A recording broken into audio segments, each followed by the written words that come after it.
I'll sit here. You two can sit here. okay? Yeah, that's fine. Thank you so much. You're welcome.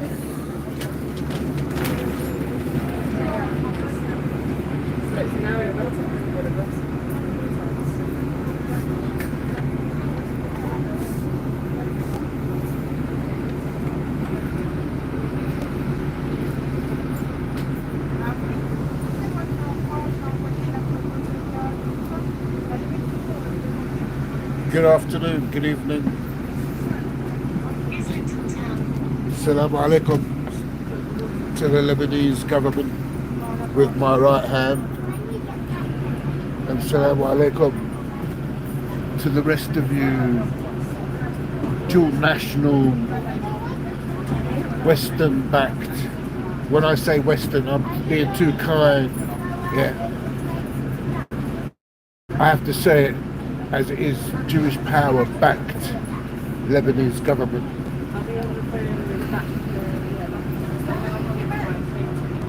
Just waiting while I get the message out that I'm doing a podcast today. Today a police cyclist came into the park that I was sitting in with an old school friend. Started to circle around. So on at least 3 or 4 occasions over the last few days, I've noticed a pattern.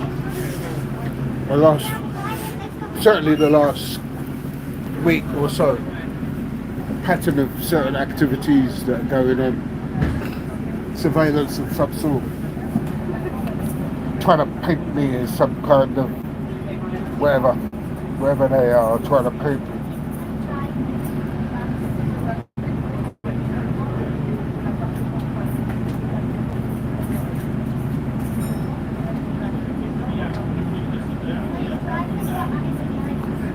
This podcast is going to be a short one, and then I'm going to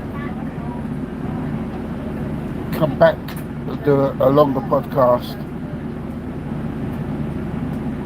covering the world current affairs, covering my current, quote, presidential case, unquote, quoted as such by a Lebanese official in the Lebanese embassy here in London, who I met personally, along with former First Consul Hazem Abdus Samad. I might switch over into Arabic to entertain.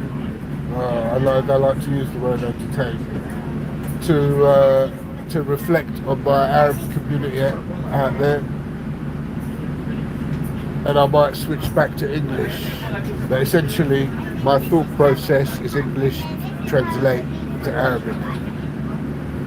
And being in London since 1973, I am more of a British Arab than Arab British, if you know what I mean. But that isn't to say that I wasn't specifically targeted in 2016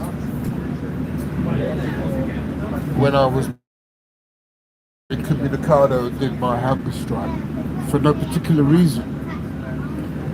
Well, there was no particular justified, legal and lawful reason to have subjected me to what I went through.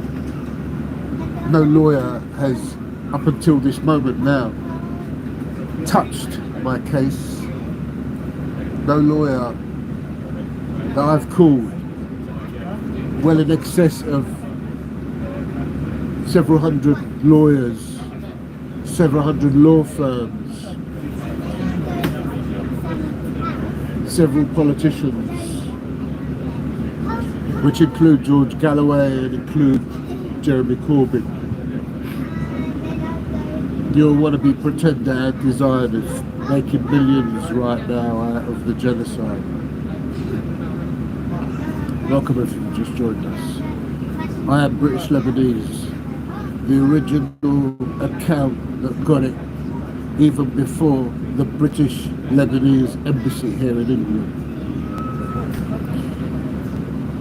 And they don't like it. And they don't like me coming on YouTube and doing what not just a lawyer, a specialist lawyer told me to do, which is exactly why I'm here on this YouTube. Because I assure you, I begged the ambassador, Rami Mortada, I begged them on the phone to avoid me from coming on YouTube and exposing my 17 days hunger strike. And even at one case, when I got an email off of the PA to former Prime Minister Saeed Hariri, Asma Andreas, even on that day I received a phone call from the former First Consul of the Lebanese Embassy, Hazem Abdus Samad, shouting at me on the phone, telling me do not talk about my presidential case outside his office. He was here in Notting Hill Gate in the fucking embassy, where if you walk in it becomes Lebanese territory, where I was invited to the last time I went to the Lebanese embassy by no other than the President of Lebanon. Yes, you are hearing why my case is deemed the President. You are hearing not because of just that, but also because of the phone call that came out of Babda Palace after a DM from the President to me while he was a president. While he was a president at the time. And wherever the police have twisted and warped and do what they so smartly do, which has nothing to do with professionalism or policing, they create a picture, a fake picture. That fake picture is there down for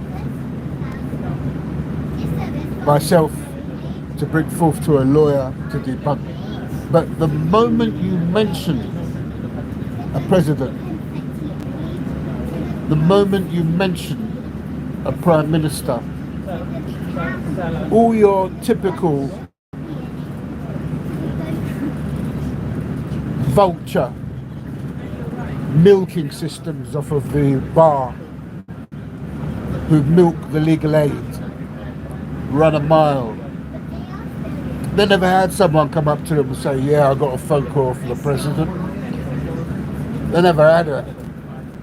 And they think you're there. Which is the reason why after the police detained me unlawfully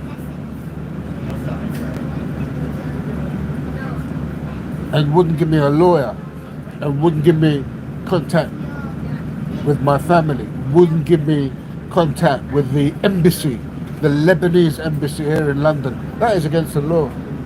That is against the law. That requires a lawyer to debunk. That requires accountability. When I told them that if you're going to deny me a lawyer and contact with my family, then I want the ambassador to know that I'm here and I'm the one that the President of Lebanon follows on social media, and I'm the one that received the phone call off of the President, just so that the embassy know who it is, because there ain't many people in London, certainly not in Islington's stronghold Jewish communities where I've grown up in since I was a child, since I was in nursery, with John Robertson, with King Robbo, my school classmate. To you, King Robbo, to you others, yeah, the one that Banksy used to come over and target all his artwork. And to you, yeah, the one that Islington Council were instructing to take down every King Robbo art in the streets, every piece of graffiti, and leave Banksy's one. Yeah. This is the same King Robbo, John Robertson, who went to Palestine and performed his world pioneering art, the founding father of graffiti in England. My school classmate. And it doesn't stop there, because I went to school with the school that sang Pink Floyd. All those kids on the album, they're from my fucking school. So when you know that song, we don't need no education and we don't need no thought control, yeah? You want to listen to the lyrics. The lyrics speak volumes. The lyrics tell a tale. The lyrics are a revolution happening in that video. If you look at the video itself, you will see the youth rebellion. I'm giving you my view of the song The Wall, the world's most famous known song. My school. I'm giving you a breakdown of what that song means. Thought control. The word thought control today, most of you geopolitical debunkers will know much more now, being a prominent word infested into our British policing. State terrorism is what they are now. State terrorism. We ain't a police state. The new word is state terrorism. That's the new word. Forget about police state. We've already gone through the era of police state. It's been personified now. I told you in my previous podcast, look it up. You can't be going around saying the police of today, whether be it in England, be it in Europe, be it in Asia, be it in America, anywhere. You can't tell me that it should be still interpreted as a police state. No, it is a state terrorism. And I bring that word forth out to the journalists to start soaking that into your articles. And I'm still calling out for proper debunkers of the geopolitical world out there to do some raw journalism, raw independent journalism. There's not a lot of you out there. I can't even put them on one finger. I can't even count them on one finger. You journalists are not asking the right questions on what's happening in the Middle East. And even the debunking of this current analysis, yeah? Everything I say, the terminologies I say, the words I use, yeah? When I'm talking about the Middle East and my motherland of Syria, Lebanon, Palestine, Libya, Egypt, Yemen, Iraq, is going to be resonating in some of the broadcasting of the news out there on all your main channels by other people who suck that aspiration. Well, good. And believe you and I, yeah, I'm starting to get scared. I don't know if scared is the right word, or I certainly have seen a pattern of when I get high followers, yeah, police are going to start knocking on my door. So yeah, keep it. I'm showing. Would you believe I'm showing right now 32 people watching my podcast. Yeah, so when it starts going into 1,000, that's when MI5 and MI6 start knocking on my fucking door. And today, for a police cycle to be circling, coming into a park that I've frequented since I was 3.5 years old, yeah, talking to one of the old kids that I used to go to from primary school. Yeah, well, he's not a kid, he's a young man in his 30s, late 30s or so, something like that. But he went to my primary school, talking to him. And then the police come round, he starts to circle around and turns around on at least 3 or 4 occasions. Yeah? If you were surveying or just going through, then that would be highly suspicious. You was obviously there for a reason, because you've tracked my phone where my phone is. Yeah? They could see where I am everywhere where I go. Yeah, since I bought this fucking phone this time last year. Before that, I wasn't on smartphones prior to that. Once, many years ago, but I wasn't on, so I'm a virgin to this, coming onto this social media and podcasting on YouTube.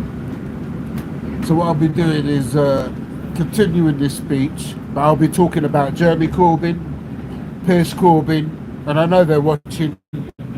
Yeah, I know they're watching.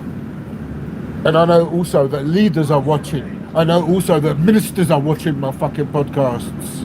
Yeah, and I know also that politicians in Lebanon are watching. And I know politicians here in Islington, yeah, and all the intricacies, the anomalies that come out of Islington are watching.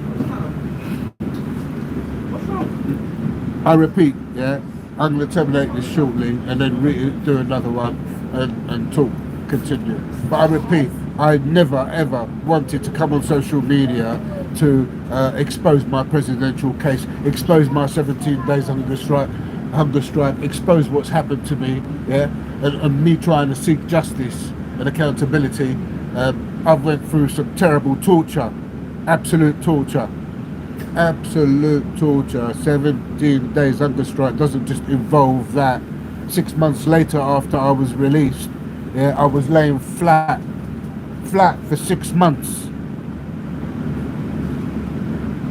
And when a psychiatrist says your tweets are not normal because I support Palestine, yeah, and then another psychiatrist who comes home to my house, sits down and watches my laptop and sees the direct message from the president, and then emails that other arsehole psychiatrist from the private hospitals, yeah, and all the psychiatrists of the NHS refuting just one.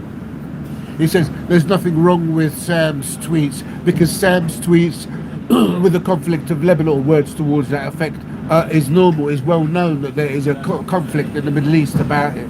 So why are psychiatrists being picky and choosy? Yeah? You get that one into your diaspora of thought process. Yeah? And understand, yeah, before you go, just remember this. I'm the British Lebanese family that changed the law in England, Ireland, Scotland and Wales, yeah, in Islington Council. When they took us to court, we changed the law. Yeah, so if you want to know what have I done for my country, yeah, what have you done for your country? Yeah, what have you done? I'm the first person in Islington to have debunked the asbestos being removed from Islington Council, all the properties, without wearing protective clothing, and then going out and contaminating their families, contaminating their workmates. I got mates that died. Guess who's contaminated with all that? All the white families in my street have been compensated thousands of pounds, yeah? Why is it that Arab, that you're watching my podcast, and I'm only showing 28 of you watching, but I know there's hundreds, if not more. I will be talking about Iran, I will be talking about Israel, I will be talking about Palestine, Libya, Lebanon, Egypt, and the rest of them, yeah? And in the meantime, yeah, the ambassador could do one thing now. Even you, Youssef, I address you, Minister of Foreign Affairs. Youssef, I address you.